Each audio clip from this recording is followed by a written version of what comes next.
Thank you and good evening everyone. A warm welcome to those attending and also to our viewers watching live on the Council's YouTube channel, Hillingdon, London. This is a meeting of the Resident Services Select Committee. My name is Councillor Bridges and I'm chairman of this meeting. The key role of this committee is to monitor the performance of local public services within its remit and to hold in-depth reviews on topics of resident interest. We engage with a range of external witnesses in our activity, which can include community groups, residents and subject matter experts. Where we identify areas for change or improvement, we make recommendations to the decision-making cabinet. Details of the business to be considered today are shown on the agenda, copies of which are accessible on YouTube underneath the broadcast. Please note that members of the committee will be using tablets, laptops to view the agenda today. And before we go on to our main agenda, there's some quick housekeeping rules. We're not expecting a fire alarm this evening. However, if one sounds, please follow the officers to the fire exits, out of the building to the designated meeting points. And for those in the room, please switch any mobile devices to silent or switched off before the meeting starts. We also have residents' feedback forms in the room here this evening and also underneath the broadcast. We move on now to agenda item 1. Apologies for absence, please. No apologies, Chair. Thank you very much. Any declaration of interest in matters coming before this meeting? I can see none. Item 3, to receive the minutes of the previous meeting dated 19th February 2025, pages 1 to 6. Are there any comments? Agreed. Thank you. I will just say that there are some action points still outstanding from those minutes, which I've liaised with Liz on, and we will provide further updates in the coming week or two on those points. Item 4, I can confirm that all business this evening will be discussed in Part 1. There are no Part 2 items to be considered, which moves us now on to Item 5, the Safer Hillingdon Partnership Report. And we have this evening Richard Webb, the Director of Community Safety and Enforcement, and also Chief Inspector Ben Wright from the Metropolitan Police. And good evening and welcome to you both. There'll be a short presentation if you wish to do so. So perhaps, Richard, if I could start with you, please. Many thanks. I'll be very brief. I've provided a brief overview of the recent activity underneath the auspices of the Safe Hillingdon Partnership, which has focused a lot on some practical improvements around things like a cuckooing protocol to enable us to better support vulnerable residents, as well as a crime and disorder survey that will help inform our new community safety strategy that's under development, seeking for the first time in a while a wide range of residents' views on what they would perceive to be or like us to focus on as our priorities. Chief Inspector Rice has provided a comprehensive police update, so rather than talk any further, I'll hand over perhaps, if I may, to Chief Inspector Rice to summarise anything he wishes to bring. Good evening. I suppose I'll give a sort of very short overview of the key points of that pack, just to facilitate the conversation, if that's useful. I think just to sort of bring to the fore at the moment, there's some key issues that are affecting us in policing terms, and will continue to do so, particularly over the next 6 months to a year. First and foremost one is budget. At the moment, there remains a budget deficit within the police of hundreds of millions of pounds that comes into effect this financial year. That has led to us pausing recruitment. That will mean numbers falling quite significantly if that budget deficit isn't addressed. We're talking in the thousands. To a level that is significantly lower than we are now, and is by far and away the lowest level of resources we've had since 2010. So it's against that backdrop and some other significant challenges in which we're currently working. So another one being prisoner releases. I think I discussed with you last time the impact of prisoner releases. We are really feeling that at the moment, i.e. we are having to spend an awful lot of time rearresting people who have been released from prison, who have then gone out and committed further offences, which obviously is an extra demand on us. Court backlogs continue to be an issue, with some people waiting a year, 2 years to get somebody into court, which of course is a significant extra demand on us in terms of having to keep arresting these people, because inevitably they get bailed by the court and we then have to arrest them again because they continue offending, and we go through a cycle where we're having to keep dealing with the same people again and again and again because that system isn't as effective as it should be. And that's obviously because of the pressures that they face. And I suppose just two other things is, immigration in terms of demand from the Immigration Removal Centre remains a pressure point, and obviously impacts our crime figures, as does sort of activity in immigration hotels as well. So they're all extra sources of demand. And then in terms of the report that I've shared with you, and I won't go through it line by line, but certainly the figures in there are impacted at the moment, or skewed, by the fact that currently the Met reporting systems show Heathrow airport figures as Hillingdon crime figures. They never used to, and they won't in the future. This is a temporary blip, but it basically shows Hillingdon's crime being about 20% higher than it actually is, owing to that sort of IT dysfunction, if you like, and it's particularly acute in certain crime types that happen within an airport, for example, theft from people and pickpocketing. So there's some of the sort of key broader issues that we're facing. We are working under a lot of pressure at a very high rate at the moment to tackle some of the things that we've been dealing with. But that said, there's some good news in there. So in terms of homicide, that's down significantly year on year from what it was before. I think last year to date, we'd had 4. This year, it's 1. You know, violence with injury, which is a very broad category, is down again quite significantly, and they are 2 of our main priorities, as is violence against women and girls, which is obviously a key concern for all of us. So, you know, there's some successes in terms of those things that we prioritise, you know, as the highest sort of degree of work that we do. Notwithstanding the fact we have seen a short-term spike in knife crime, particularly at the moment, and some of you will have seen the incidents that we've had, West Drayton, Ruislip and other places of recent, for which we have arrested offenders and responded to those incidents, but obviously that spiked figures. And in terms of sort of more acquisitive crime and neighbourhood-based crime, if you like, at the moment we have seen a spike in burglary, and that is up this year. We released some news today, coincidentally, which is around the arrest of 3 individuals who've basically been charged today with 45 aggravated burglaries, which is going into an address with a weapon, intending to burgle, and conspiracy. So that's following a significant investigation, and is a really, really good result for you know, a group that have potentially been terrorising people in Ruislip, so and the broader borough.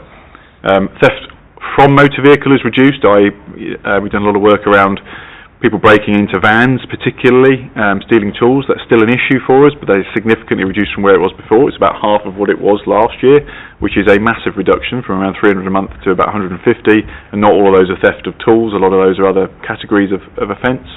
Theft shoplifting is a really interesting one. We've done loads of work around theft shoplifting, which has led to a significantly high detection rate, one of the best detection rates in the Met, at about 26%.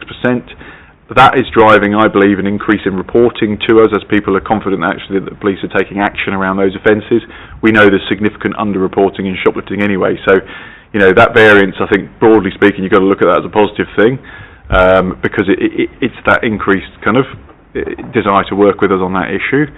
And hate crime, in spite of the challenges that we're facing in terms of, you know, community tension or the potential for community tension, given activity in the Middle East, and this is largely due to our communities and our community leaders as opposed to the police, has been really low in Hillingdon, and I think that's a real success.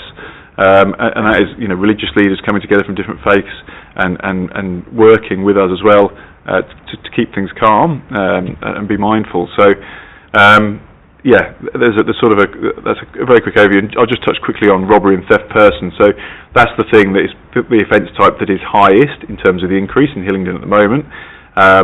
A significant portion of that, and I conflate those two because specifically what I'm talking about here is pickpocketing, but then also the e-bike theft that you will have seen. So a lot of those figures that you're seeing on there are Heathrow crimes, bags being stolen, people having goods stolen from their pockets and things like that, which means that increase has been very significant. The bit that we've been really concerned about driving down across Hillingdon is the e-bike thefts. And again, we've run a significant number of operations there, had some very good arrests in the north of the borough following pursuits and activity there, and in the south. And it's something that we're continuing to do an awful lot of work on operationally at the moment. I'll stop and take some questions, Mr. Chair. Thank you. I'll open it to questions then. We'll start with Councillor Gohill. Thanks, Chair. I think most of the committee will remember a couple of months ago when this policy of releasing prisoners was announced, and I raised my concern within this committee of the impact that would have in Hillingdon. So that, along with policing cuts, is just incredibly disappointing to hear that everything I essentially said has come to fruition. I suppose my question around that is, do we know by any sort of statistical number, figure, percentage, or anything of the sort, what the impact has been like in Hillingdon as a result of having to spend more resource re-arresting reoffenders? There has been research that has been done into this more broadly, and I think I may have mentioned last time, I go to quite a few boards, so I can't recall, but the government's own research, when you look on the databases, is that 25% of people released from prison reoffend within 1 year, and 55% within 3 years. So that's a statistical document.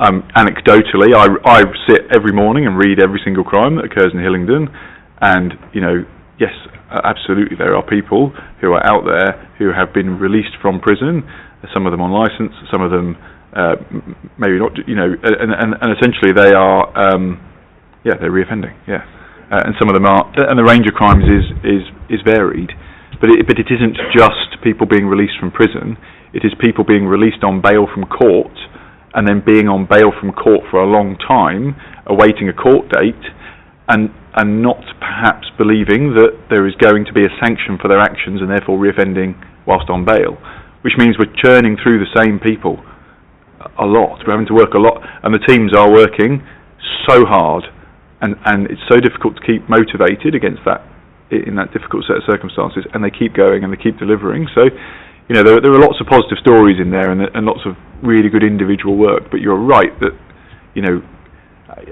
as a society, we need the whole of the criminal justice system to function better. Councillor Hill. Thank you. My second question is not really related, but it's wanting to understand everything that was written here. I know you said it involves Heathrow as well, but I know from a lot of my safety SNT meetings that in my ward, the numbers that we get include Hillingdon Hospital as well. Do these numbers also include Hillingdon Hospital? Yes, so they would include any institutions within the Hillingdon footprint. Yes, Hillingdon Hospital, Riverside, Colnbrook Immigration Centre, anything like that, Councillor Davis. Thank you. My question is on the recruitment pools. So how many current vacancies have we got in the BCU? So it's 1,800 officers, I believe, in the report. How many officers would be adequate? Yeah, so that is where there is some good news.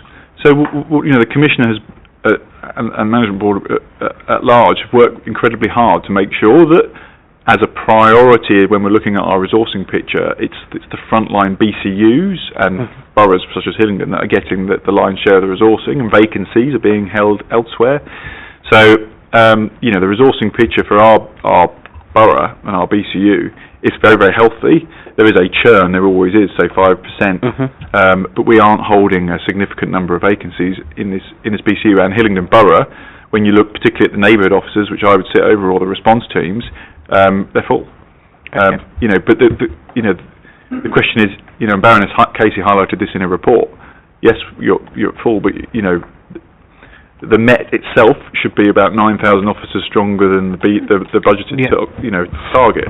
It's currently got a budgeted target of about 35,000. There's about 33,000 in, and we're stopping recruitment to reduce further. There's no. Whilst, yes, absolutely, we prioritise the resource on the front line, if you cut services elsewhere, say you cut the support to us from specialist units that would come in and deal with more complex crimes and things like that, then that has a knock-on effect. Yeah. There's no such thing really as more for less, and that is the real challenge with these cuts. If they come, it will be less. Okay. Councillor Davis, do you have a supplementary? Yeah, so just trying to work the correct way of wording this without getting told off. Right, I'll go with it this way.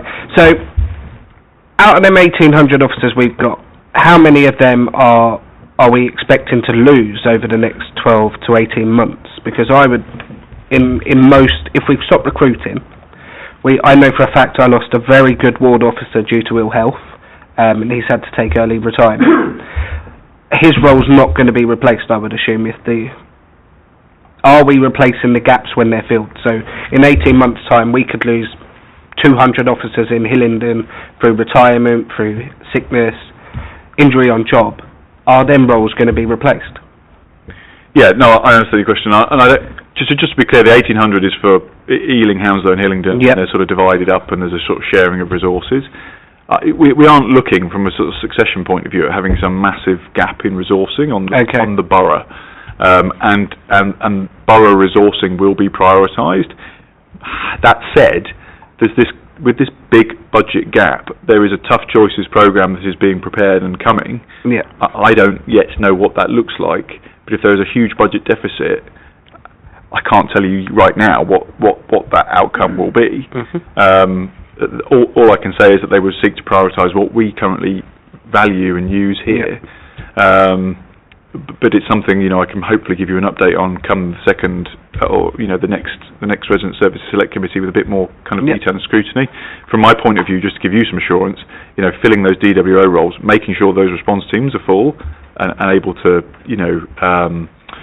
fulfil their primary function is absolutely one of the key things that I'm concerned about and always keeping an eye on, on a monthly basis. Yeah. Okay. Thank you, Chairman. Councillor Gardner. Where do I start?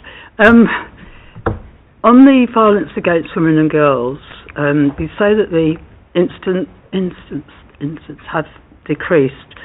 One of the reasons that they've decreased is that a lot of women, and I'm talking some of my workload, don't trust the police because of the bad publicity that the police have had previously. And also, the thing is, you said about it takes so long to get somebody to go to court. We have women that are victimised 2 or 3 times before the perpetrator actually gets to court. And in that time, some of them actually drop the charges. They just say they're not interested because, and it's not your fault, it's the fault of the justice system, basically. I mean, I am lucky in the ward that I've got is I've got some really good officers in terms of, if I ring them up and say somebody's having a wobbler, well, they go and speak to them, and as well as I do, that they'll go and speak to them, and also they will help them if they get restraining orders extended. But a lot of people that I've spoken to in other wards, that's not available.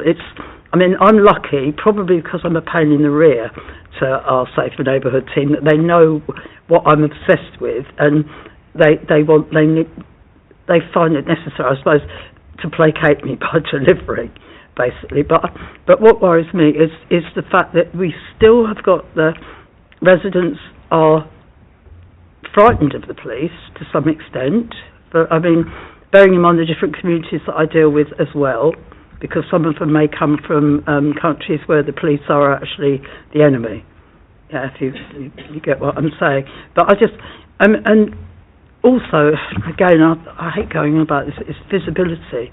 If the police were out and about, and I'm talking about the Safer Neighbourhood teams, and I know that you know what I'm going to say, people will then be able to relate to them and go, well, that's that guy who stopped me in the street and asked me how I was, as opposed to that guy who stopped me in the street, threw me against a wall and searched me. I just wonder how we can get over this thing, because I don't like the idea of domestic violence victims, and they are violence as opposed to abuse, but I'm acknowledging that, don't want to call the police, because either it takes ages for the perpetrator to get to court, or they just don't trust the police. So, over to you.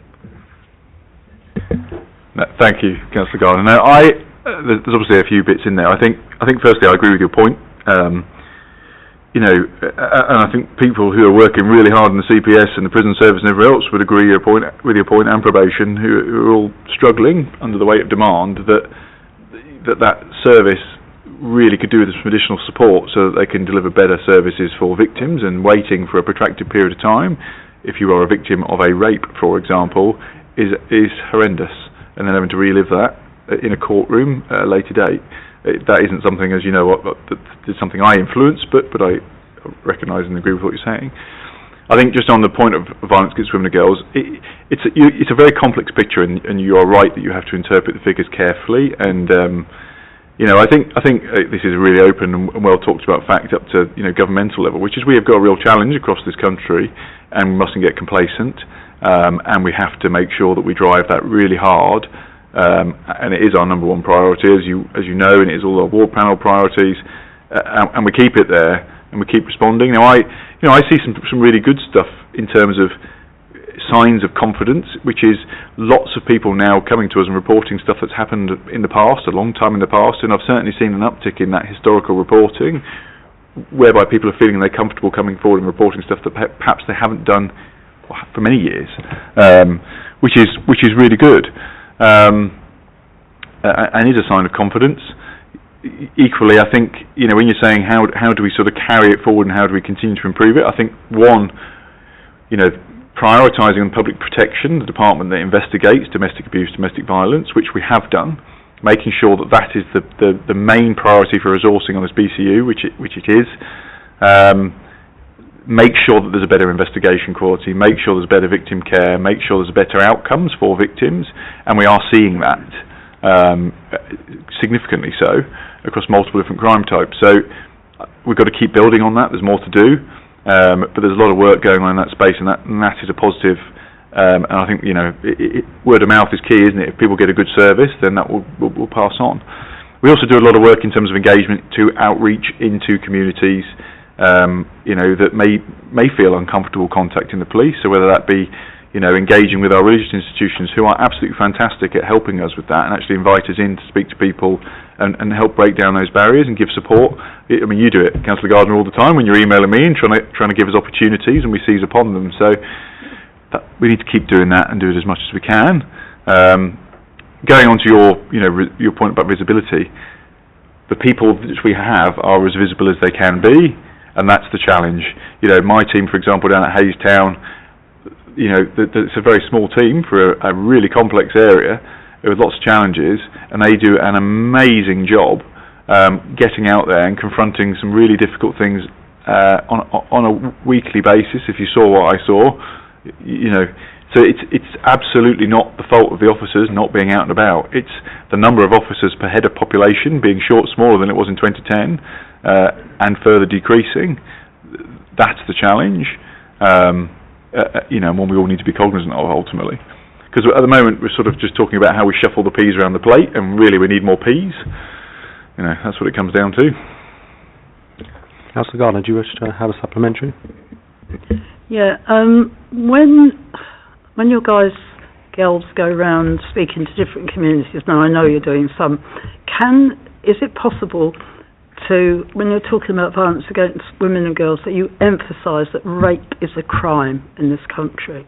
Because a lot of people that I work with, I don't work but I work alongside with, assume that if you're married and your husband wants sex, you have to give it to him. They do not realise that it's a crime. I mean, I know it's not a very palatable thing to be talking about, but I spend a lot of my time saying to women, no, you don't have to put up with it. But within the individual communities, they're frightened of putting their head above the parapet. But I think that it just needs to be emphasised that is a crime. Yeah, because I don't think a lot of people talk about it like that. But then there are people in lots of different communities suffering because of that, because they assume it's perfectly okay. No, I completely agree in that, and the officers that go and lead some of those engagements are very knowledgeable in this area and will deliver that message. And I see the reports coming in from people who have been under that illusion, who are corrected in terms of their perception of the law, and are then subsequently making allegations, rightly so, of rape where indeed something horrific has happened to them. So we're absolutely not there. There's a lot of work to do as a society, and it's not just the police, over the next 10 years or so around this issue, and that is making sure that people understand British laws and your rights and entitlements in that regard is absolutely fundamental, no doubt about it, and we do, and everybody else needs to as well, and that's key. Councillor Smallwood. Thank you, Chair. The Chair and myself were contacted by concerned people from the Harmersmith and Simpson Residents Association, Armel Thomas in particular, around the perceived issues in and around Heathrow villages. I just wondered if there was some work that we could do to kind of reassure people in Heathrow villages that there isn't sort of like this tremendous spike in crime, and that a lot of it is to do with the Heathrow figures being included in there for the first time, and whether there was some kind of community event or other in that particular area that we could potentially do to sort of reassure people that there isn't sort of like a massive issue. There's still concerns about antisocial behaviour and things, but there's a massive issue in the villages, and a lot of this is connected to the airport. Yeah, so I mean, long story short, you know, say of about 5,000 crimes that are recorded in the Heathrow Villages area, and you don't need to panic about that. You know, 5,000 crimes are of varying degrees. 4,000 of them are Heathrow Airport, you know, sort of 80%. I've spoken to, that we held a new Met for London event in Heathrow this quarter, and she attended along with other representatives, and we've discussed this issue and made very, very clear that it is because it's a technical issue where Heathrow figures are shown against Heathrow Villages figures. Now, I suppose ultimately the real fix for that is the technical fix, which I'm told is coming within the next 6 months. And I think once that comes in, obviously that dispels the kind of concerns because it gives accurate data, and that, you know, that will ultimately resolve the issue.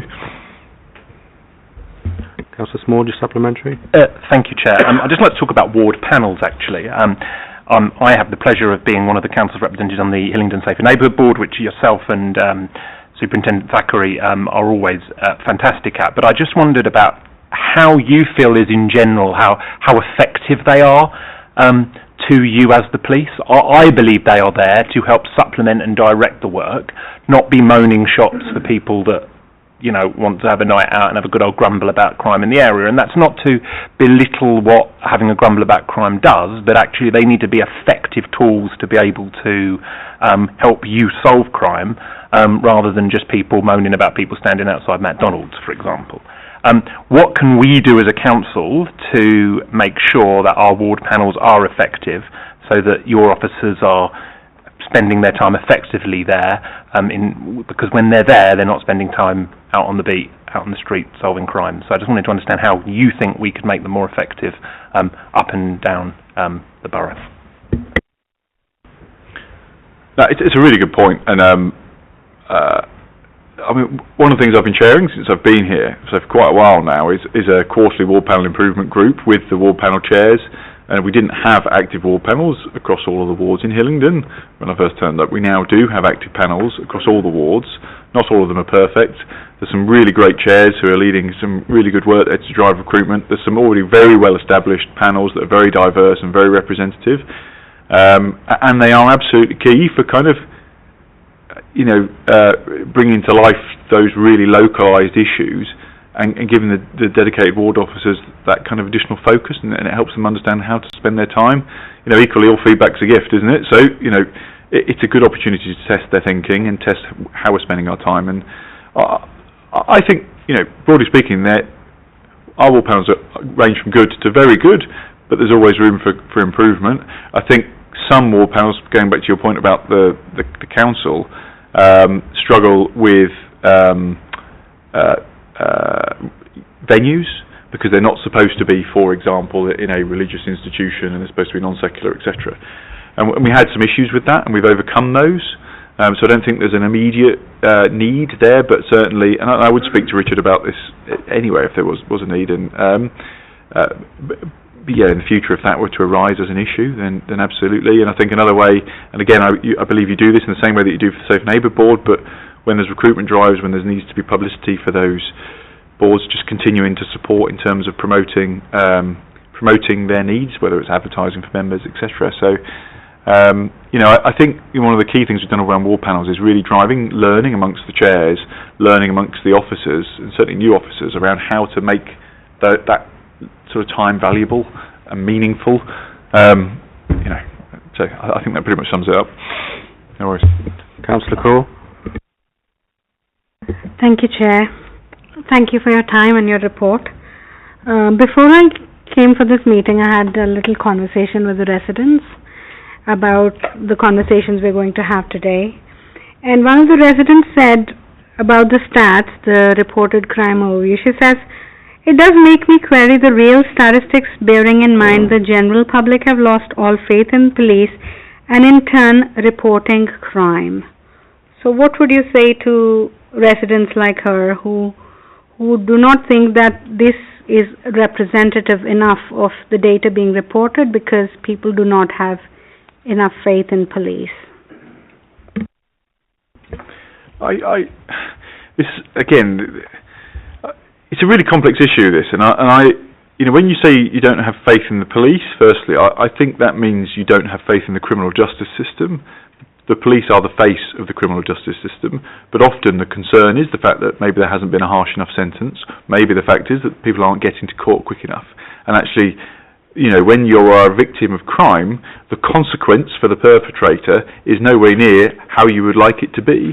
And therefore, what is the point in reporting something if the punishment isn't going to fit the crime, so to speak?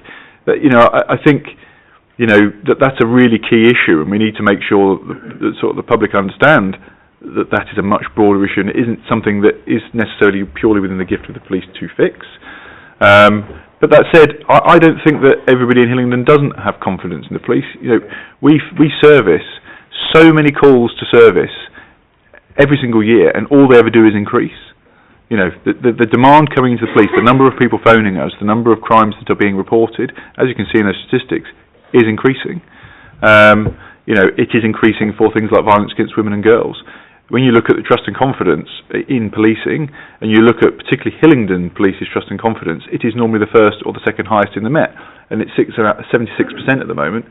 If you compare that to another institution such as the BBC News or something like that, it is significantly lower, you know, by 20, 30, 40, 50%. So I don't believe that is the case, though I fully understand that might be somebody's individual perception, having had a really bad experience.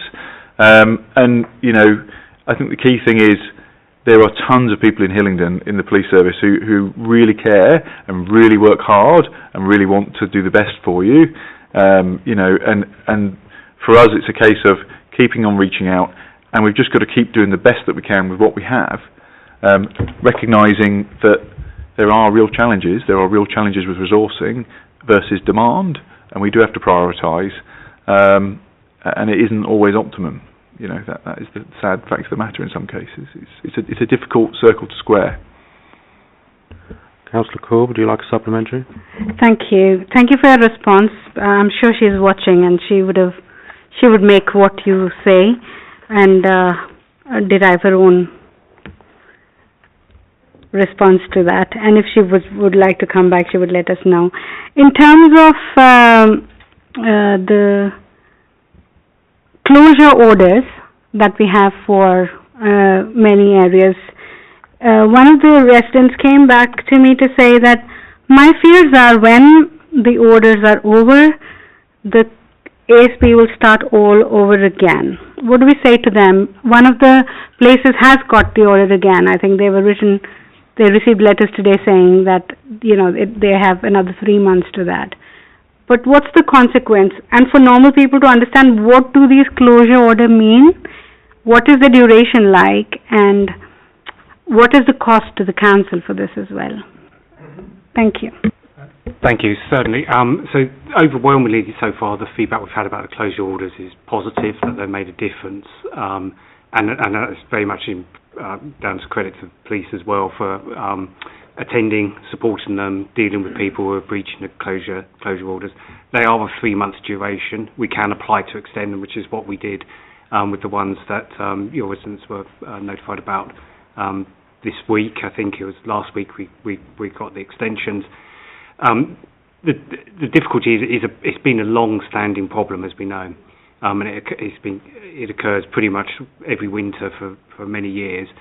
So clearly, we're hoping this is a new tactic will make a concerted difference and will get the strong message out that this misuse of those communal areas cannot continue. And if we have to, we will keep having to go back and get further closure orders.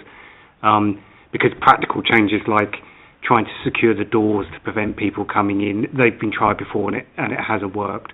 So we're hoping we'll see a difference. At some point we will probably end up having to not apply to extend them. And if it returns, though, we will know as an option it will make a difference. But yes, at the moment it does depend on making a difference to the people's behaviour that is driving the problems, and it might need a sustained effort to get to that point. Just to add that, I mean, it's something that our local teams have really worked hard on with Richard and actually had some really good results. So we are, really continuing to drive that hard, just to give you some assurance. And just to go back to your earlier point as well, just a really quick sort of point on that is, if there's a particular matter that the person you're referring to is concerned about, then I'm more than happy for us to kind of catch up offline, and if there's things you want to tell me about, then we can look at them. And I think that's one of the key things as well. All feedback's a gift, and the more that people come forward and tell us where they haven't had a good experience, I can at least tell them why, if there's something we can't do, or maybe if we've got something wrong, we can look at that and learn from it. So that's an offer that's very much open to you. Councillor Farley. Thank you, Chair.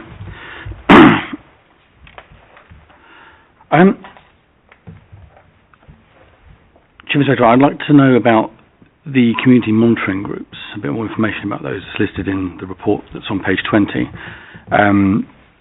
I can't say I'm aware of these. I'd like to know when they started, and some more information about them, who sits on them, how they're recruited, how you select the people that appear on them, because I think it's a good thing to have. There's a lot of concern about how stop and search is used. It's picking on certain people in our communities. So I think it's a good thing to have this, but I'd like to know how it's sort of put together, please. Yeah, no, absolutely. I mean, stop and search is always a really complicated issue, and the community monitoring groups are absolutely fundamental. So the community monitoring groups have been around for a long time. They predate me arriving here. And essentially they're run by our independent advisory group, almost independent of the police, if you like. So they will advertise those events, and they will get people to come and view that body-worn footage, and we sort of just facilitate that from a technical point of view in terms of providing the footage and everything else. So they'll come in for a meeting, they'll randomly select from a range of different footage that's available of stop and search, say 5 or 6 instances of stop and search, and review that footage and then provide feedback. I know recently the most recent community monitoring group, for example, had some feedback, that they'd reviewed 5 and actually were really impressed with the officers in terms of how professional they were and how empathic and considerate they were in spite of the hostility they were facing. And that is often the feedback that we get. And I think, Councillor, it's also really worth noting that because of body-worn video footage, that kind of accountability and the transparency is so much better than it ever has been. 99% plus body-worn video stops in Hillingdon stop and searches are recorded on body-worn video footage. Anybody who has an issue with a stop and search incident, who thinks that it has been executed unfairly, can ultimately phone that into our complaint system, and then that whole thing gets reviewed.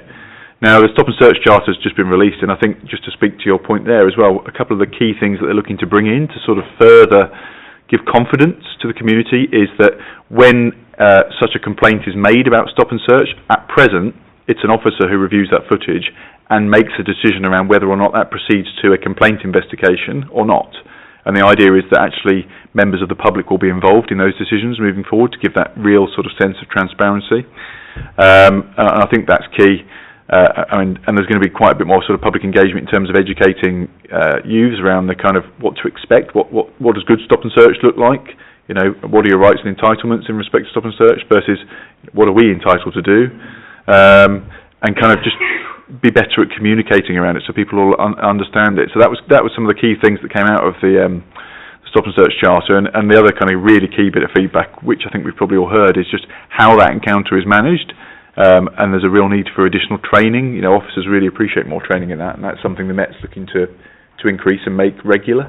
So there's definitely further things coming in the stop and search space. But I think Hillingdon, 35%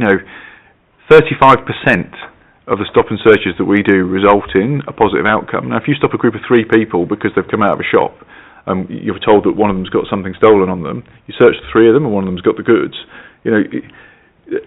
At best, that's 35% of people are actually committing a crime, at worst, or even better, you've got a group of people who are involved in something, and one of them's got the stuff on them. So it's, we are stopping the right people, and that's higher than it's ever been. So I think that's something definitely to be happy about in Hillingdon. I think we're getting that right. Councillor Farley. Thank you, Chair. I wasn't aware of these. I mean, I think when you mentioned that there was advertisement of these taking place, again, I don't know where they're advertised or how they're advertised, but it's something I've never been aware of before. But yes, there's a lot of perception as to what rightly or wrongly, there's perception, the stop and search and the way it's handled is of concern to people. So thank you for clarifying on that. I'd like to also just touch on the shoplifting aspect. So I think most people have seen it. I mean, there's places in Uxbridge you can go into a shop and you can see people wandering in, taking things and walking back out again. Now that the government is looking at dealing with this thing about reducing this £200 threshold and taking that out, is there any aspects of that adding to an increase in reporting numbers? Or you're not seeing anything because there's this belief that £200 is something. What's the point in reporting something if it's low value items? But if that's taken out, then are we expecting to see an increase in numbers in reporting? I don't think that will be the primary driver, because I think that the £200 threshold determines what happens, maybe to a degree, and it's a bit more convoluted than that, and I think that's a bit of a misnomer.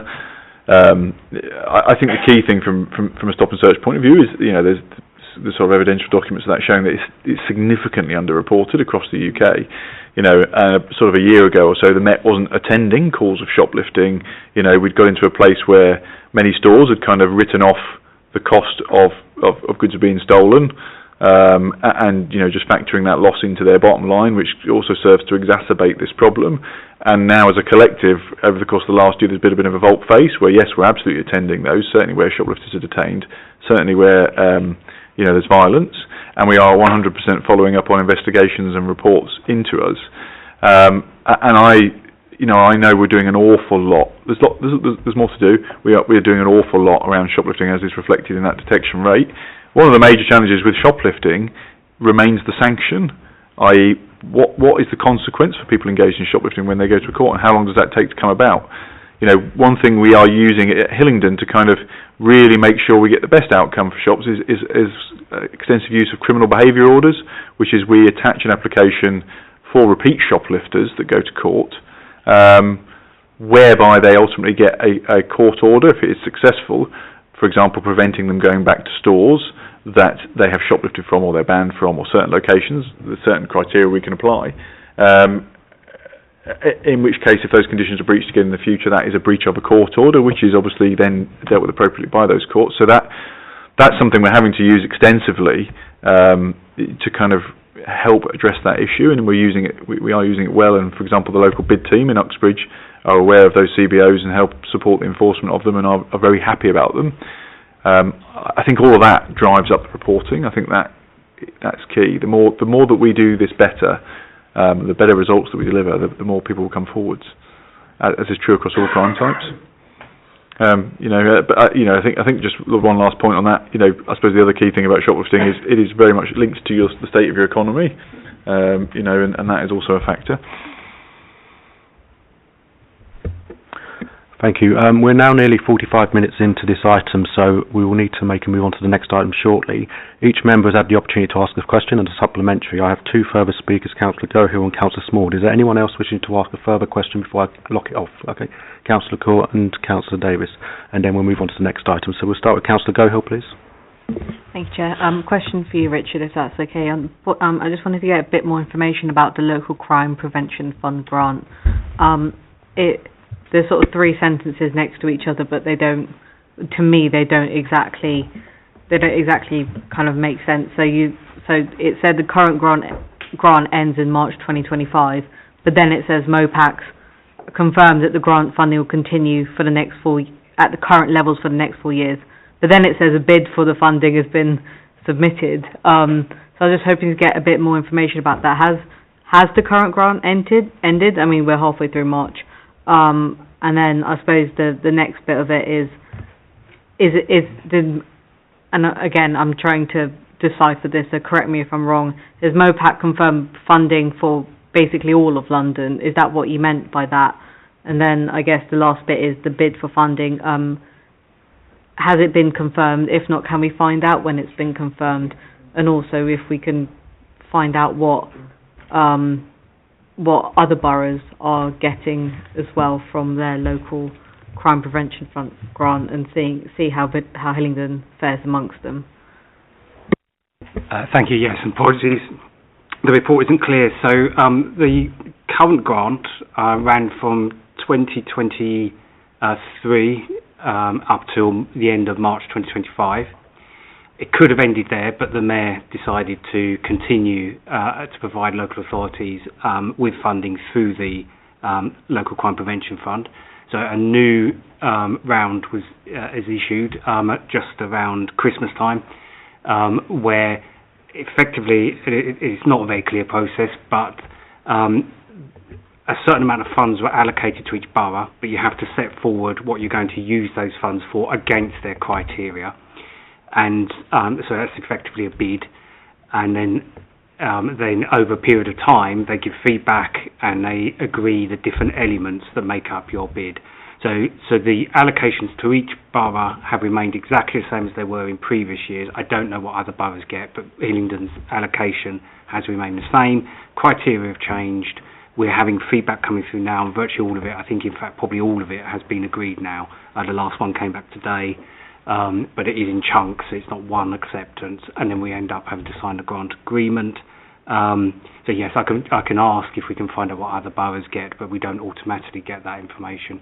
But the funding has been sustained at the current same level as it has been for the last 2 years, at exactly the same amount for each of the next 4 years. Councillor Bridges? A very quick follow-up. Do we make a bid every time there's an opportunity to make one? Yes, so basically, once this is agreed now, it'll be agreed for 4 years. We can vary it, but it's a clunky process. Only at certain times can you say, can we now use the money for something different to what you originally allocated it for? But it is a cycle that generally aligns with the mayoral election, so it follows the mayor being appointed and issuing his new, in this case, his police and crime plan. So we don't expecting another round to come up until after the next mayoral election. Councillor Smallwood? Thank you, Chair. Just to ask about the increase in cuckooing cases and the work that's being done with additional resources and strategies. If I nick your question, Councillor Davies, my apologies. Great minds think alike. Being implemented, how are we going to support vulnerable residents to make sure that they aren't targeted on what is a very serious issue? And if possible, so I don't need to do a follow-up, just an update on how the crime survey is going and how that is, we think, with the early responses, how that's going to shape our strategies to engage the community safety policies. Thank you. So in terms of cuckooing, so the approach we've taken is to agree a new protocol which sets out how agencies will work together, and any organisation can report to us and what we do. And then we've reinforced that once that protocol is agreed by doing some awareness raising training sessions amongst key organisations, and that has led to the increased referrals. The process sees them going to our community risk MARAC, so it's a case-by-case decision based on the information we have about the individual and the circumstances, how collectively, particularly with police support, we might best protect people, which has involved in the past things like use of closure orders to restrict people's access to someone's property. In relation to, apologies, the second part of the question was just to ask how the survey is going and what early learnings you've taken from it to help. So the survey's still open and is until the end of the month. We've had, I think it's getting around 500 responses now. interesting point, looking at the detail, there's quite a demographic split of respondents, more from the north of the borough than south, perhaps unsurprisingly, but that does mean the results have to be taken with a bit of caution, that they're not necessarily fully representative views of all of the borough. There's quite a lot in it, but it does enable us to pick out what people are saying are, at the moment, they feel are the priority areas for us to focus. And I'm afraid I don't have them off the top of my head because the survey's still live. But what the intention is to put those against our strategic assessment, views of partners, to agree where we will perhaps collectively focus our efforts under the Safe Hillingdon Partnership. So the partnership will agree some priorities, and then we'll work out together what we can do to make the biggest impact on those. So it's part of the mix of information we use to determine what the partnership will prioritise. Councillor Core. Thank you, Chair. One, I wanted to understand, what does the youth engagement uptake look like? You know, where it says youth engagement and scrutiny, your youth advisory group. How does that young people's uptake look like? And another was, so I don't have to ask a supplementary, I'll add it here. Within the West BCU, how does Hillingdon crime stat compare to Ealing and Hounslow in terms of the types of crime and numbers? Thank you. So the sort of youth advisory group, with the support of the council, there's a group of youth that come together with a fantastic group with really diverse backgrounds, range of experiences, and basically we convene every quarter, and they always ask us some really testing and really searching questions, which are very different to the questions that we will get, for example, at a board where you're dealing with adults or older persons. So it gives you a completely different perspective. It's very much more informal, as you'd expect, in terms of how we hold that and sort of facilitate just a good conversation. So when we also do a sort of a youth-focused New Met for London event, so normally we'll do an adult one every 6 months and a youth one every 6 months. Again, that's much smaller for just the logistics of having a good conversation, but it sort of focuses on the same idea, if that makes sense, trying to get that viewpoint. In terms of crime figures, Hillingdon does, per head of population, has a lot less crime than the rest of the Met.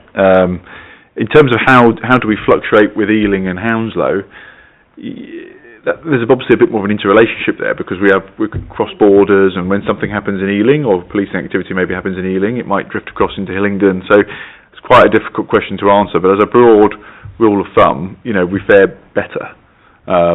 But that does change over the course of time, depending on when you look at the statistics. So yeah, Hillingdon is in a good place relative to a lot of the rest of London, but there's still more we need to keep trying to do. Of course, we've got to mustn't get complacent. Councillor Davis. Well, Councillor Small will stole part of my question, but we'll give it a go anyway. So cuckooing to me is a fairly new term. Didn't know much about it until I had a serious case in my ward, and I know that the team there did an amazing job. But what have we put in place to educate residents so they can recognise it? Because I would question if people in this room would know what it was if it wasn't in our report. So there's a serious incident in Hayes with a man in a bad situation. How that wasn't only recognised by residents, that was recognised by the SNT. So what are we putting out there to let people know about these cases, or what to look out for? Because I've got a vulnerable nan that could happen to quite easily, and I don't think people are going to spot it. So what have we got in the pipeline from the council and the police to announce it? We do a lot about car theft. Don't show it, put it under your seat, hide it, cover it. But how do you advertise, don't let people move into your house and sell drugs, etc.? So, because there has been a number of cases that are like that. So I understand where you're coming from. I'm not sure I agree with the question, and the reason for that is people do report it, but it manifests differently. Yep. It'll be a neighbour who is concerned about the mental health state of somebody. It might be that social services have come into contact with a family member, and then something is referred on to us. So there are multiple sort of different ways in which outwardly that manifests. They wouldn't necessarily, you don't know what's going on behind closed doors. No. In the same way that if we educate people about domestic violence, you don't know that domestic violence is occurring behind somebody's front door. So, the message that we constantly pump out on our media channels and everything else is, it goes back to what we were talking about a second ago, is, report stuff to us. If you're concerned about something, then let us know, whether it be terrorism, whether it be crime, whether it be the well-being of somebody. And I think that's the message is if you are concerned about something, then contact us. I think we've got really good mechanisms for sharing information with the council, with social services. We're all linked up via the multi-agency safeguarding hubs. We attend incidents, they attend incidents, strat meetings. There's lots of different mechanisms in place for sharing information. That's not to say that there isn't some utility in kind of further educating people. And Richard, I don't know if there's anything you want to add on that, but we do a lot of work in this space, and actually we have a lot of cases going through our multi-agency meetings around this, to the point that we're almost overburdened. So I'm not sure it's sort of a lack of understanding. There is a massive issue, if I'm completely honest. I'm sure that, as with everything, there's some underreporting. Thank you. Yeah, I would tend to agree. I think people don't necessarily recognise it as cookering, but we do get plenty, as Ben says, of reports about other things that people see that are signs of that problem. So, for example, Joe's team will get reports about noise or sunrise and antisocial behaviour in a house, and their Joe's team's recognition there's something going on here which isn't down to the resident is what we've focused on then. So it's a tricky thing to try and raise awareness of cooking as a concept, but the kind of, if something strange is happening, then please let us know is a more important message, because it could be a range of things that are happening. Councillor Davies. Can I just come back on that? So my concern is that what we've heard is that everything is with agencies, and I don't mean this in any disrespect at all, but to the lay person, they don't know what to look for. I could think, it's a noisy neighbour again, they're at it again. I think there needs to be something. We've got social media, let's use it. 5 points. If Mr. Brown, who's 96, has all of a sudden got an 18-year-old moved in, is that something to look out for? Just some points to open your eyes to something that could be occurring, because it's fairly new. I would say it's fairly new within the area. I don't know about you guys, but I've had 2 incidents in my ward that I know of, and 1 in Hayes Town that I know of as well. And I just think that internally we're prepared for it, because we've seen it. I don't think a lay resident would actually know what it was, and I just think it could be missed. That's my only point on that. Yeah, I think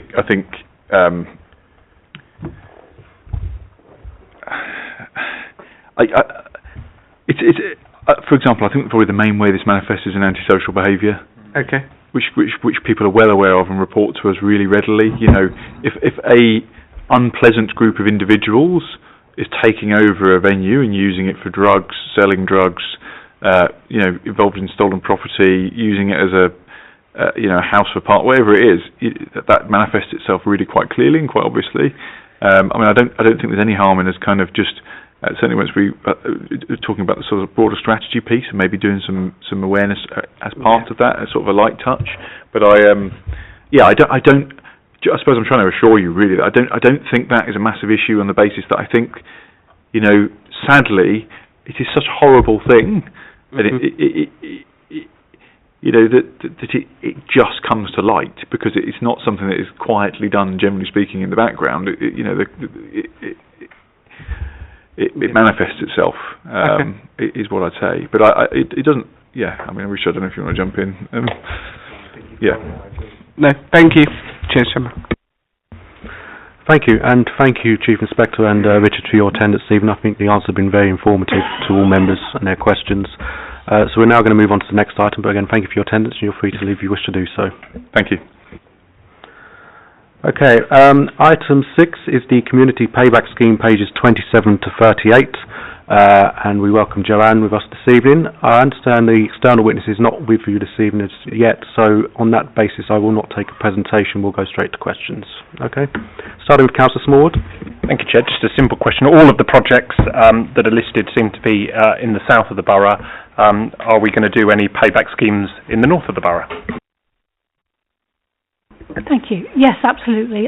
Once the reports come through to us and we're aware that they're an issue and we can utilise the community payback scheme, we will do. I've just had some information from Mr Copeland, who sends his apologies, by the way. He said there are 11 projects across the borough at the moment, with 13 sessions per week carried out, and they completed 1,185 hours of community service in February alone on different projects across the borough. Councillor Smallwood. Thank you, Chair, and thank you, Jan, for that answer.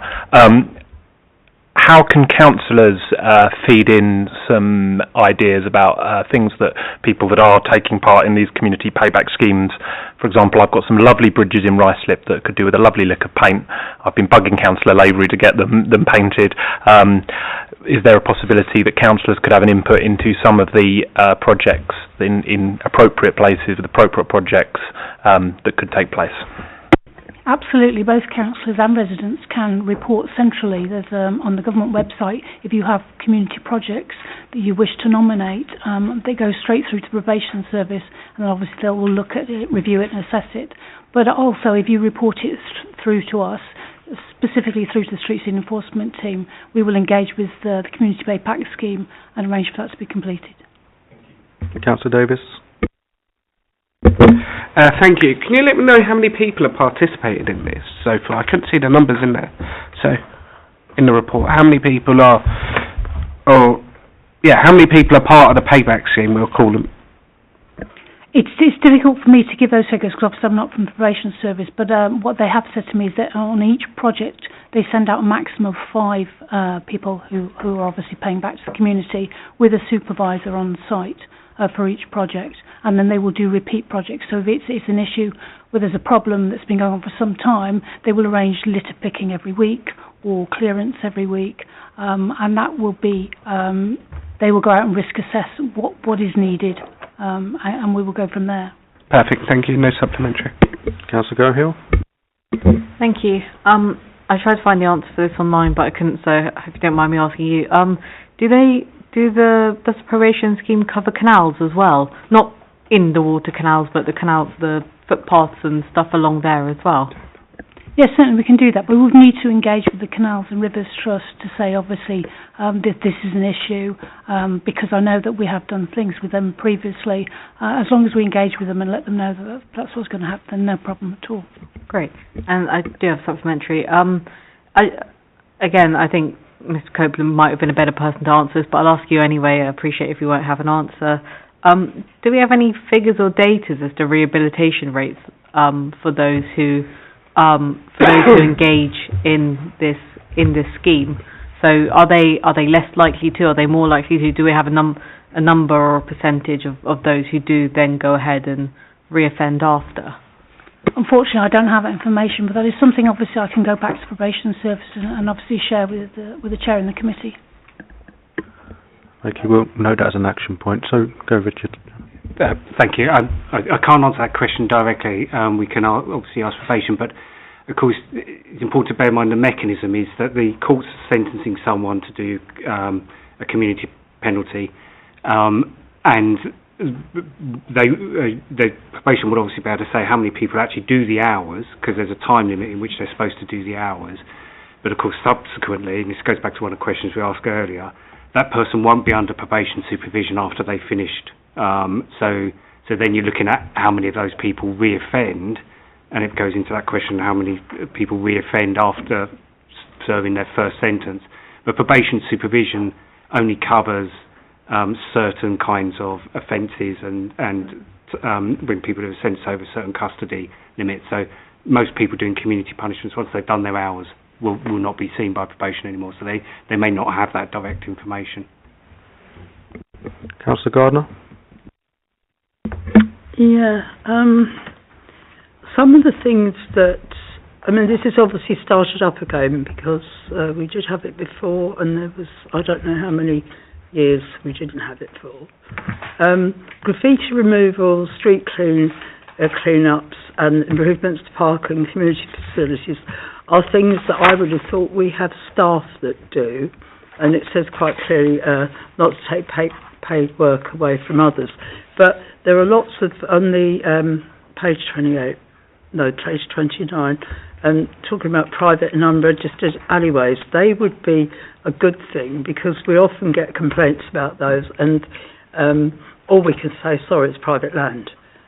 So that would be quite useful. And my personal thing about community payback, I would think it's, well, I think it's a bit of a hoot actually if you put the people that are on community payback in the areas where they've actually committed the crimes, because that gives them, well, I don't know, it's a bit like it shows them and it also shows their friends what will happen if they do that. I don't know if there's anything that prevents that.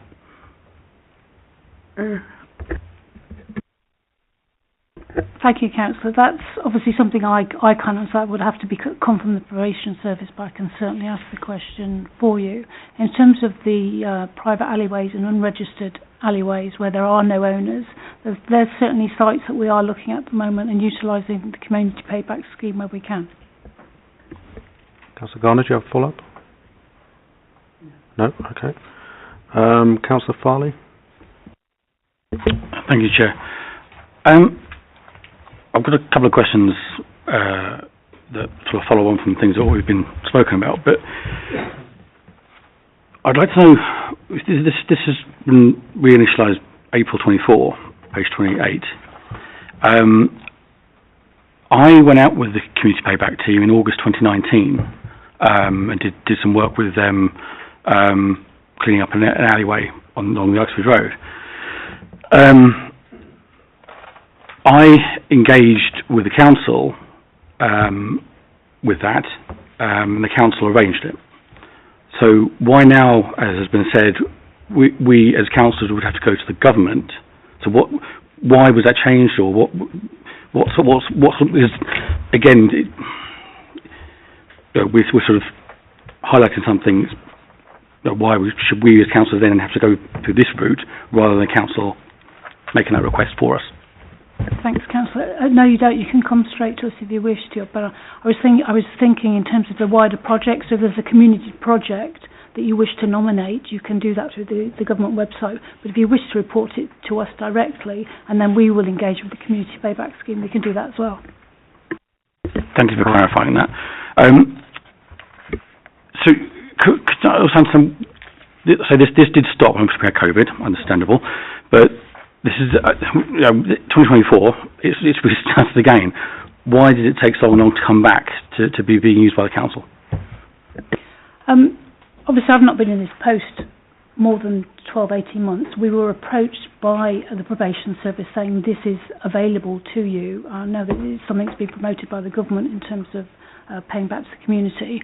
They said, would we like to engage with them and obviously utilise the services that they had. And that was in April last year. That was the first contact between us. And obviously since then, we've introduced the process and we've done quite a number of projects with them. We are utilising them more and more as we go forward. Thank you very much. I'd just like to ask a question of clarity around empty properties. We have a number of empty properties in the borough, mainly due to probate. The council sending their contractors on a number of occasions, with accepting the risk and the cost. They put the cost onto the property, obviously, but there's no guarantee the council's going to get that money back. Is there any opportunity we could be using with the probation service to send them into those known properties where we have continuous problems with overgrowth in gardens and things like that, where we can get them cutting it back more routinely and potentially saving the council from unnecessary expense? Yes, absolutely, and we have done that in the last 12 months. Obviously, we would have to follow the legislative issues and issue the correct notices before we can go into somebody's property and cut back and do that vegetation. But yeah, we are using that, but obviously it would have to be risk assessed to make sure there's no vulnerable adults living at the property and that the property is empty. Well, we do have a live list of empty properties across the borough, so we could be doing some planning far ahead, knowing that in the summer, for example, it's going to be grown over again, so we could be doing it a bit more in advance perhaps and making those arrangements. I'll certainly look into that. Thank you. Any further questions? Councillor Core? Thank you, Chair. One, I wanted to know when these projects take place.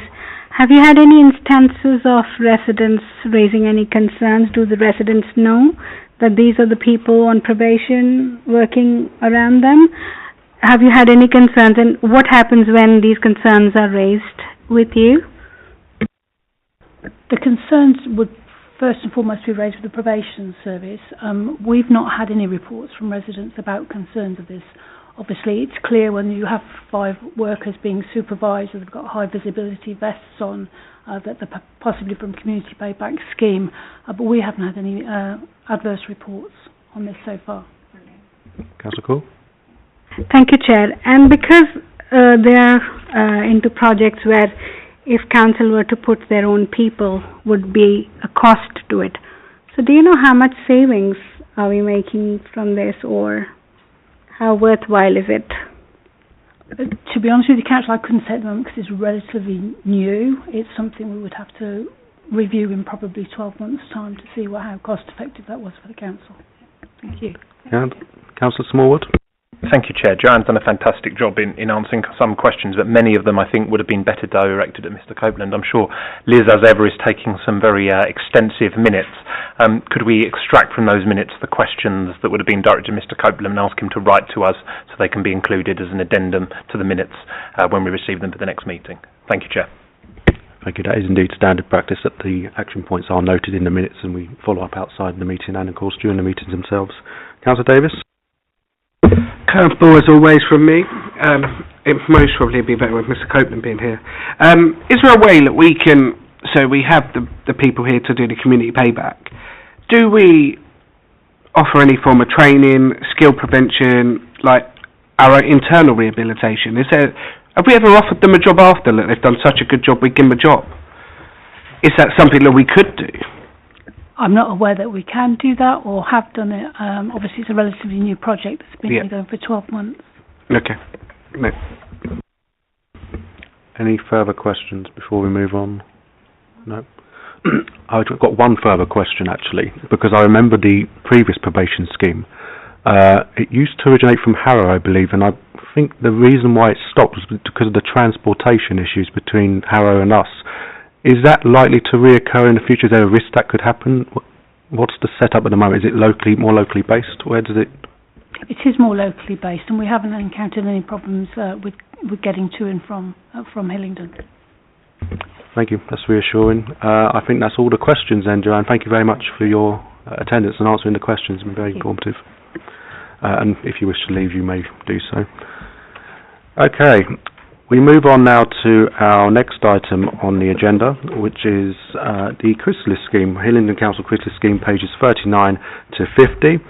And delighted to be joined by Natasha Norton and Neil O'Connor from our Community Projects team, but also Councillor Lavery, our Cabinet member. So welcome to the three of you. We won't be requiring a presentation. We will just open it straight out to questions. So we'll start with Councillor Gohill, please. Thank you, Chair. Thank you for coming this evening. My first question is around match funding. It was nice to know that in situations where the cost was more than 100k, there was, in this instance, the one I think that was mentioned was King's College playing fields. They managed to get the rest of it through a hockey club. Have we explored other opportunities to work with local businesses where they might be interested, whether it was over 100k or not, or is it the case that if it's up to 100k, it is the council only, and if not, can we?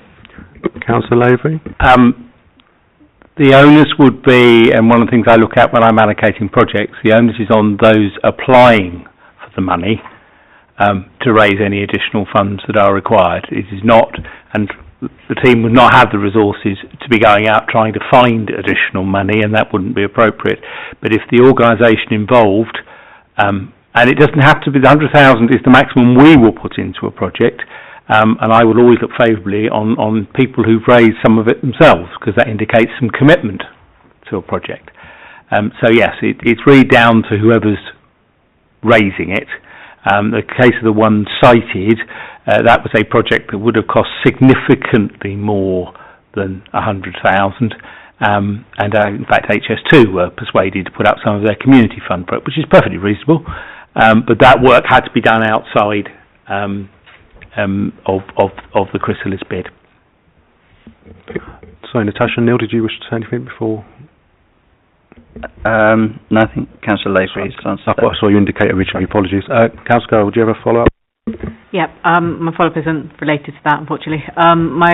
I have a separate question, which is around rejected applications. I know Chrysalis is overfunded, and I don't know whether you have the time to give feedback on rejected applications or not. But if there's a case where something's actually quite a good idea, and I imagine a lot of them are, but they haven't quite met your criteria, is there a feedback mechanism that's given back to the communities or the people who put forward the funding? It depends on, we do two things. When the applications are reviewed, there are some that just are outside published criteria and therefore will be rejected on those grounds, and applicants will be advised of that. We don't often get stuff that just misses. It's often that there's a greater priority somewhere else, and we do hold in reserve those applications that do have a chance of being funded in the future. So we don't just, when I go through them, go, right, that's the list I've got, I'm doing that lot, and all the others get an automatic rejection letter. We do a reject. I will authorise a rejection where there is no realistic prospect of us funding it. If it could be funded, which is the kind of second box I have on the form that I'm given, we hold it in reserve for future years. And sometimes those in future years will get funded, depending on the mix of what we've got in front of us. Councillor Smallwood. Thank you, Chair. And I vividly remember sitting with Neil and Eastcote Hockey Club as we discussed this. But this was actually born out of the Hockey Club and local councillors having a discussion to ask if we were to get some match funding, could we do it? And I think it was the first of its kind that we'd done in Hillingdon, where there'd been the match funding concept, which I think is fantastic. How are we advertising this to councillors, to groups who are applying for these projects, to say, if you can get Sport England to fund this part, we'll fund this part. If you can get the lottery or HS2 or whatever it may be to do it, how are we advertising that to other community groups or other interested parties? Yes, so some of the groups or some of the applicants may have already done research before and saying, we need £150,000. Within the application form, one of the optional questions is to provide us with an estimate. How much do you believe you would need to fund your project or complete the works? If they're asking for more funding than required, then that's when we will sort of investigate options. If we're aware of sort of sporting organisations or HS2 funding, ask them if they've done any research themselves, or we will look to see if we can, rather than dismissing it straight off the bat, we will see what options there are out there to see if we can sort of submit their application for consideration, provided that the extra funding is out there somewhere to be found. I think ideally we'd prefer it in a situation where they've done the investigation and the funding could be available if we can assist. Because it can be a bit more difficult if we approve the application and then we have to source the funding. But like I say, we will do what we can once we've got an idea of how much money they need, the type of work or the project that they're putting forward, just to try and be as helpful as we can before deciding whether we can actually assist. Councillor Smallwood? No? Okay. Councillor Gardner? I was actually going to ask about how the scheme is advertised. I don't know a lot about it. I have got a rather large portfolio, as you know, Councillor Lavery. I just wonder that a lot of people may be missing out on things because it says about council-owned assets, isn't it?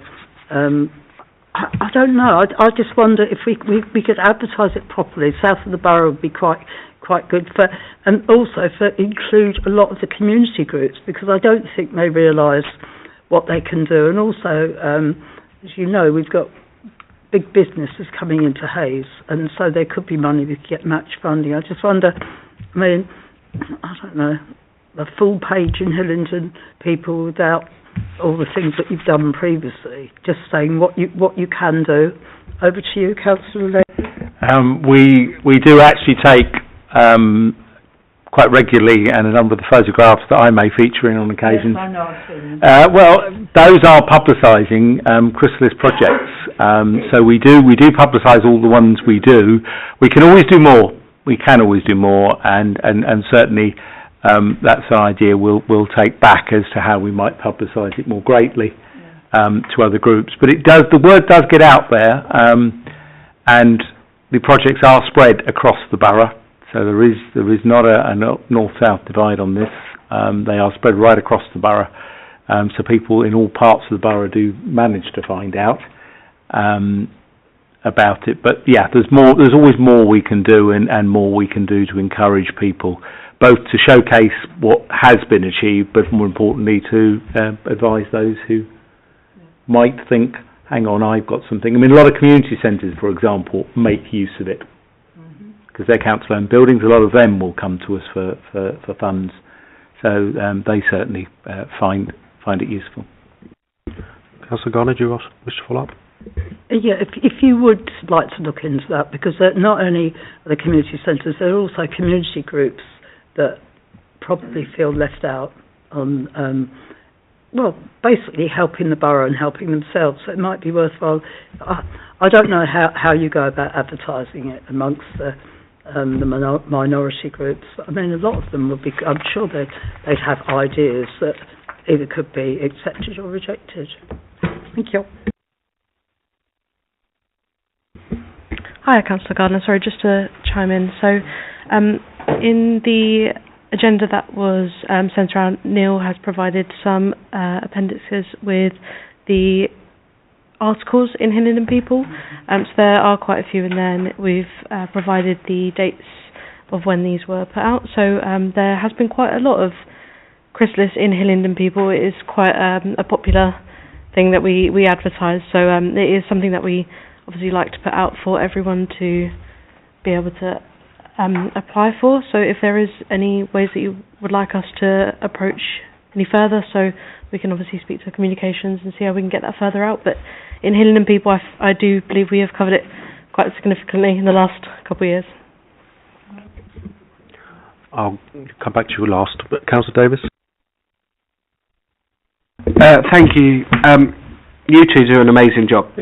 You do, because I've known this, in my own ward you've gone above and beyond for two of my projects. So thank you very much. Are we taking into account inflation?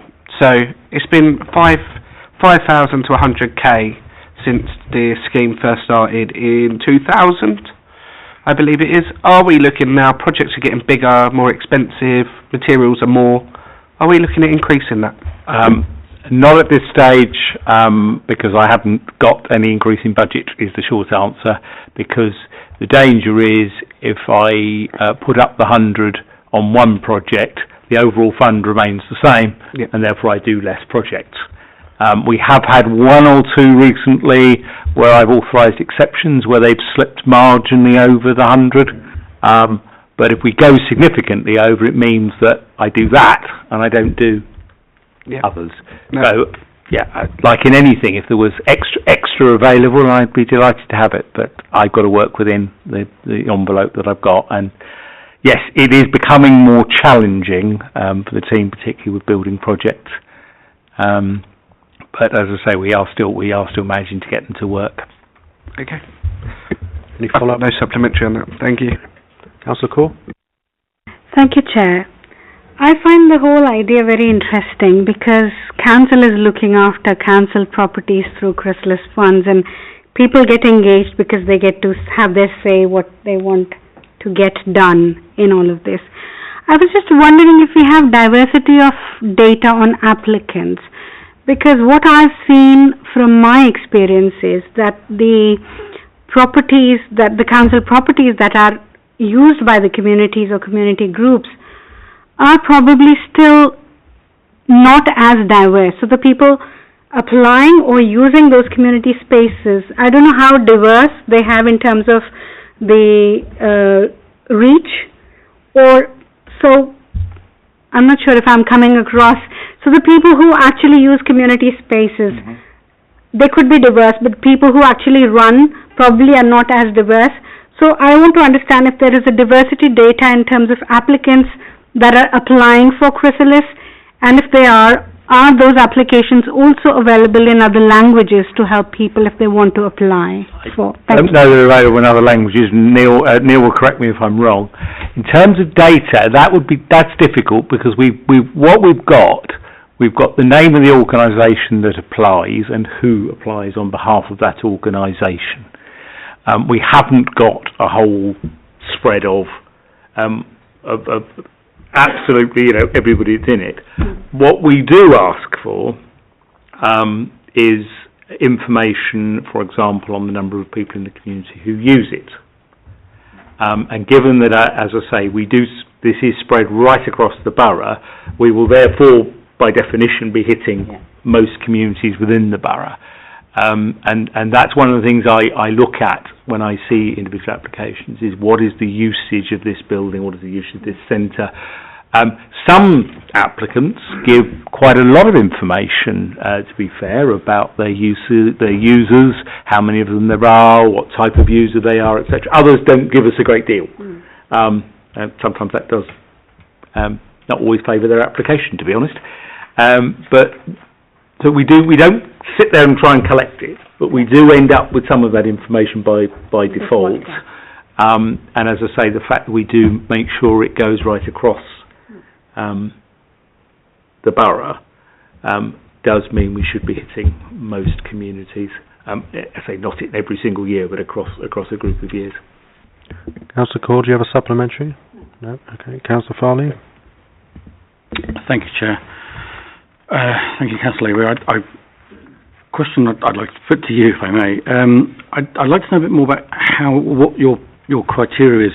The report details what the officers do. You sort of touched upon it in the meeting tonight.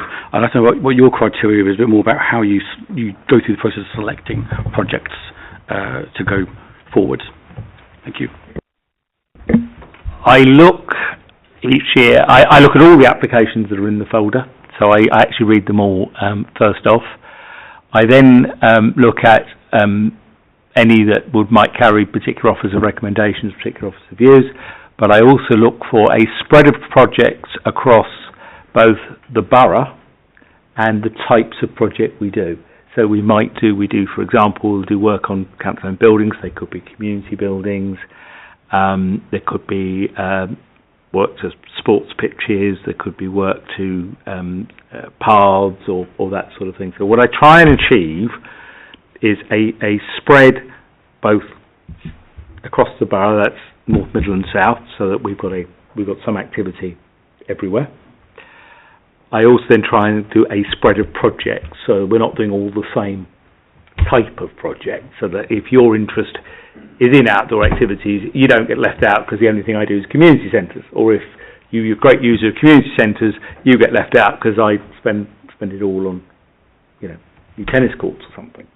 The other one I do look at to try and get a diversity of users is how much funding, that's one piece of information I'm given, a particular organisation has had already from us.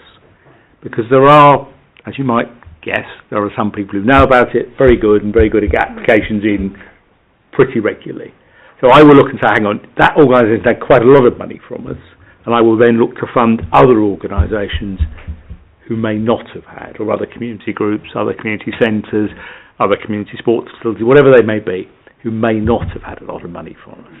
So that's to try and balance it out, to make sure it's not just those who've, oh, that's a great way of getting money, I know how to do it, know how to fill the form in, know how to make it look right, and they get the money every year. So I do look at that factor as well. You put all that lot in the mix, and I start to come up with a kind of, that lot could make it, that lot might make it, those are not going to this year, and then you rationalise it out so that the number adds up to the number you've got, because that you've got to do as well. So that's how I do it, to try and make it as fair as I possibly can to all applicants. So hopefully that answers your question. Councillor Farley. Thank you, Chair, and thank you for the answer.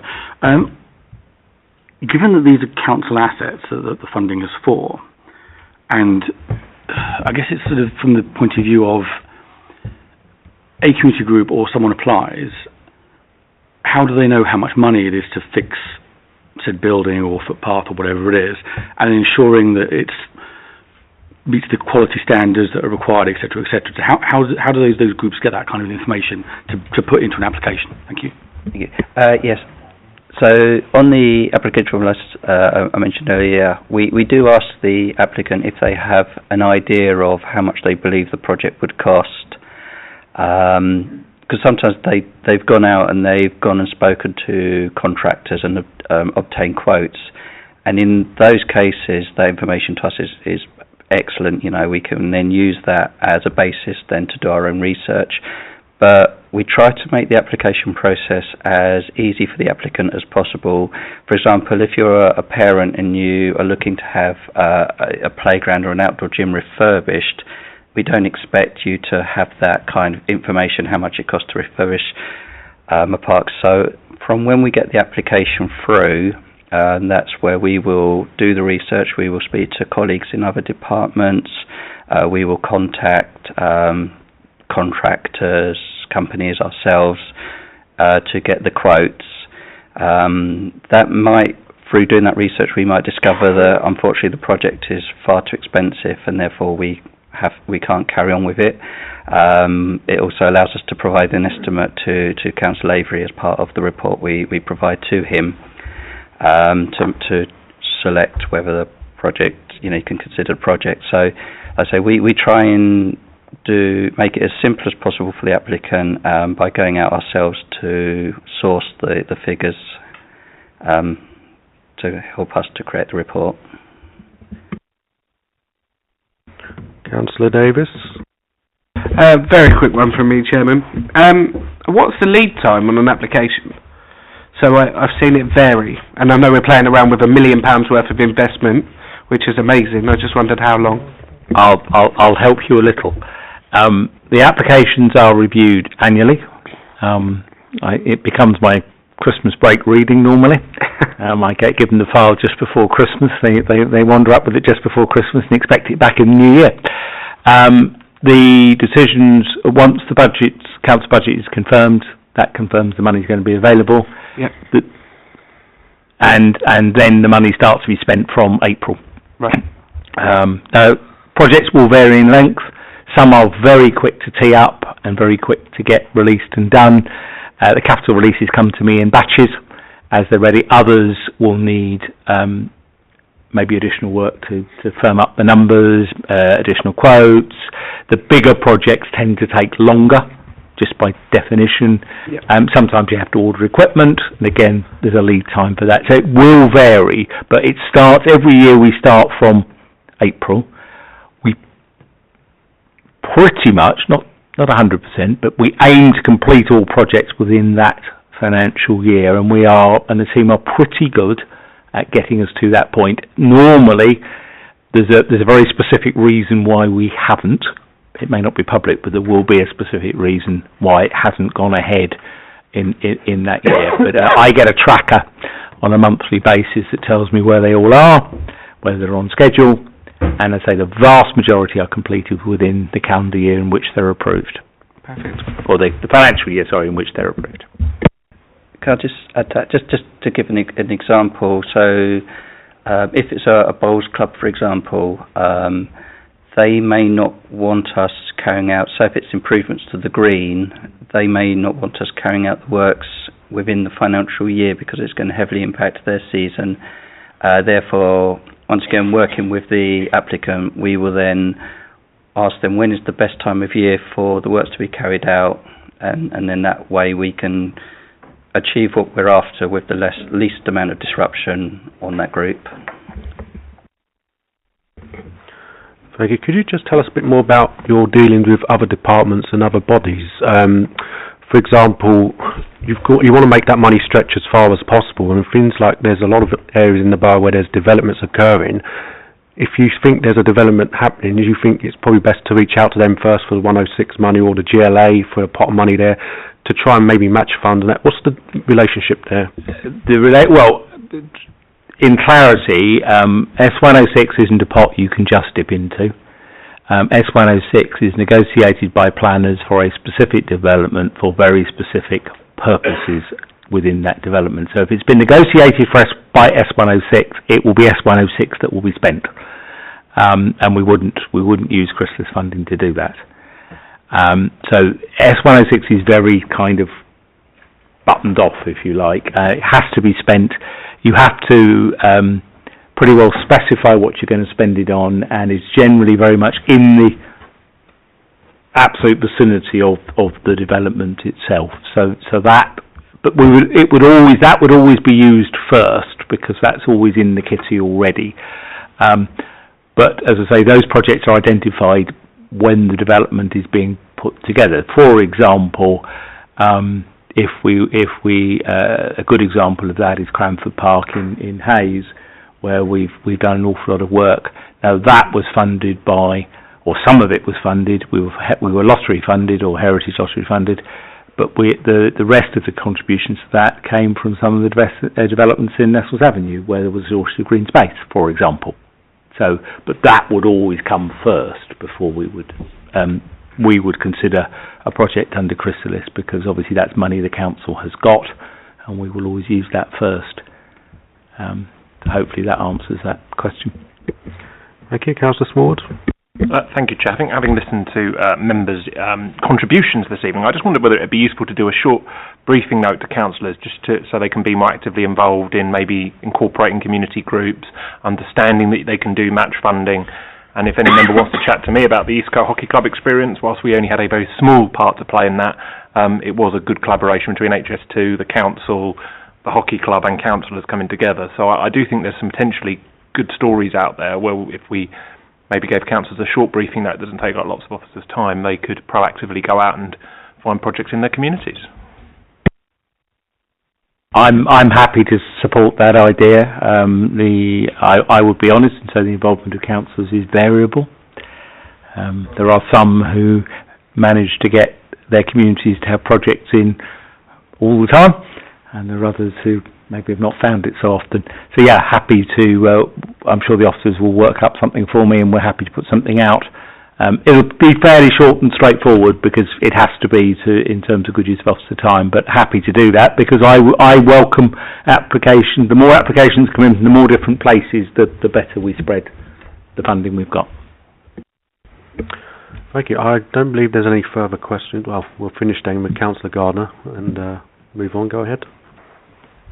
Just one thing, not everybody reads the Hillingdon People, and quite a few people don't read English. So, unfortunately, begrudgingly, I have to agree with what the Councillor Smallwood said. I know. Yeah. No, trust me. It'll be the first and last time. But we do actually. It's on YouTube, by the way. I really don't care. No, we need as much information as possible, and as I say, because I think that there are communities out there that could be missing out on helping the borough and helping themselves. Okay? Yeah, absolutely. The only thing I just want to highlight, so there is a criteria. So with community groups, if they can identify council-owned assets that they wish to improve, whether it be the local community centre, for example, then that's fantastic. So the money has to go towards a council-owned asset with no ongoing costs to the council. The money couldn't be used to aid a community group's event or development or like actual growth within the group. It has to be an actual council-owned asset. So that's just saying, I just think we just need to ensure that, because what we don't want is somebody spending their time completing an application form only for us to dismiss it. So. Thank you. Yes, and plug at the end. Of course, there is another fund that you all have access to called Ward Budget, and spends again are variable. The criteria for that are a lot wider. Some councillors make very good use of that and put lots of applications in for lots of groups in their wards, and others don't. And that's not, by the way, aimed at any one wing. The use varies right across the borough, north and south. There are wards that put in lots of applications, and there are others that I rarely see, which is quite it is interesting. And there's not a geographic split, there's not a party split, there's nothing at all other than some individuals do and some don't. So I'd make a plea to everybody and to your colleagues, if your ward budgets have got plenty of money in them. No, I'd say I know who has and who's hasn't. Some are almost totally spent, and others are almost totally non-spent, if I could put it that way. So, again, it is a more diverse. But the criteria on those are much wider. There are fewer things I cross out on those because they're much wider. But that's just a side point. Sorry to lengthen your meeting. No, thank you, and thank you for your attendance, Councillor Lavery. You may go if you wish to do so, or you're more welcome to stay, but I believe the show goes on with Natasha and Neil on our next item, so we're going to move on to that one. I will leave them to do this one while Thank you for joining us. Thank you. Item 8 is the monitoring update on the Resident Services Select Committee's review of the alligating in Hillingdon, pages 51 to 56. Natasha and Neil, again, thank you for attending. We won't be taking a presentation, we'll go straight into the questions. If there are any. No? Okay. Councillor Gardner? Obviously not. The recommendations, do you mind if I do this one? All the recommendations, so the corporate communication team will produce an article to promote the alligating scheme, and then on the other things it's will. Hasn't it been done already? Yeah, so in the report it's mentioned that one of the articles have already gone out and there is one in the pipeline. So corporate communications are looking to put that in one of the near future articles. But there has been one previously that has been put in, which I believe was, Appendix C. I didn't note which one that was, but I believe that was probably the end of 2023, so we are looking to get one out very, very shortly. So the corporate communications team are with information. They have that to hand. They're just waiting for the next ones to come out, I believe. Councillor Core? Thank you. And in terms of places where fly tipping hasn't stopped despite alligating, what are the consequences of that? So how is that then dealt with? Because the plan was to have the alligating, fight fly tipping, but then you see fly tips inside the gates. What is being done about that? Thank you. So in regards to the Chrysalis team on behalf of the alligating schemes, in regards to fly tipping, obviously this is to prevent as much fly tipping from any, other person who's not within that scheme themselves. So that could be anyone that drives along the street and, empties their van, essentially, yeah. In regards to fly tipping within the alligating, that is probably indicated that is coming from the residents. As these are privately owned alleyways, it is the responsibility of residents to obviously keep maintenance of these. So if there is fly tipping within, obviously we would ask residents to just try and get as much information of who this possibly could be and report it to the antisocial behaviour team. Anyone else? Councillor Farley? Thank you, Chair. I just want to ask about the feedback form. So we read that where is it here? 2 schemes were installed 6 months ago. Lead residents were sent a survey requesting feedback, but have not received a response. is the council chasing them or following up with them to see, if there is any feedback they want to give?